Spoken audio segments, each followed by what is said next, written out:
Praise the Lord பிள்ளைங்களா. இன்னைக்கு நம்ம 18ஆம் பாடம் படிக்க போகுது. இந்த 18ஆம் பாடத்தின் தலைப்பு எபெத் மெலேக். பாடப்பாகம் எரேமியா 38ஆம் அதிகாரம் 1, 2 மற்றும் 5 13 வரை உள்ள வசனங்கள், 39ஆம் அதிகாரம் 15 18 வரை உள்ள வசனங்கள். மரண வசனம் எரேமியா 39ஆம் அதிகாரம் 18ஆம் வசனம்.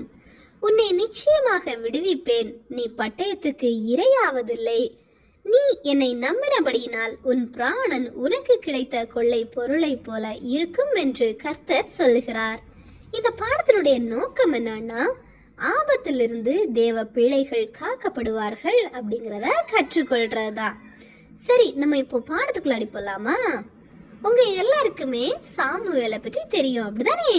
சின்ன வயசுலே கர்த்தருடைய சத்தத்தை கேட்டவர். நம்மளாலேயும் கர்த்தருடைய சத்தத்தை கேட்க முடியும். கர்த்தர் நம்ம கிட்ட பேசினார்னா எதை பற்றி பேசுவாரு? சம்பவிக்கிற போகிற விஷயங்களை பற்றி பேசுவாரு. தேசத்துல காணப்படுகிற பாவங்களை குறித்து எச்சரிப்பாரு. தம்முடைய பிள்ளைகள் செய்ய வேண்டியவர்களை பற்றியும் சொல்லுவாரு. அதே மாதிரி எரேமியா அப்படிங்கிற ஒரு தீர்க்கதரிசிக்கிட்டையும் கர்த்தர் பேசினாரு. முன்னொரு காலத்துல எரேமியா அப்படின்னு ஒரு தீர்க்கதரிசி வாழ்ந்து வந்தாரு. இஸ்ரவேலின் பிரபுக்கள் எரேமியாவை பிடிச்சு காவற் சாலையின் முற்றத்தில் இருந்த அமேலேகின் குமாரனாகிய மல்கியாவின் துறவுல இறக்கி விட்டாங்க. துறவுனா என்னன்னா கிணறு. அது தண்ணீர் இல்லாம உலையா இருந்துச்சு. ஒரே சேரும் சகதியுமா இருந்துச்சு. அந்த உலையில எரேமியா அமிழ்ந்துகிட்டே இருந்தாரு.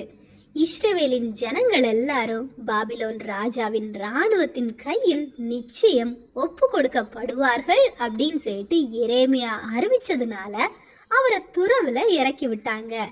இந்த செய்திய ராஜாவின் அரண்மனையில இருந்த எத்தியோப்பியனாகிய எபெத் மெலேக் என்னும் பிரதானி கேள்விப்பட்டு ராஜாவினிடத்துல புறப்பட்டு போய் எரேமியாவை விடுவிக்கும்படி கேட்டாரு.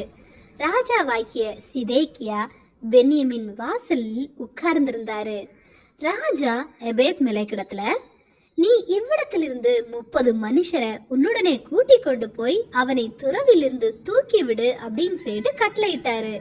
அப்போ இந்த எபெத் மெலேக் 30 பேரை தன்னுடனே கூட்டி கொண்டு ராஜாவின் அரண்மனை பொக்கிஷ சாலையின் கீழ் இருந்த அறைக்குள்ள புகுந்து கிழிந்து போன பழம் புடவைகளையும் கந்தை துணிகளையும் எடுத்து கொண்டு போய் அவைகளை எரேமியா வண்டைக்கு துறவிலே இறக்கிவிட்டு, இந்த பழம் புடவைகளையும் கந்தைகளையும் அக்குள்களில் கயிர்களுக்குள் அடக்கி வைத்து போட்டுக்கொள் அப்படின்னு சொல்லிட்டு சொன்னாரு.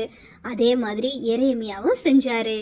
எரேமியாவை கயிறுகளால தூக்கி அவரை துறவிலிருந்து எடுத்துட்டாங்க.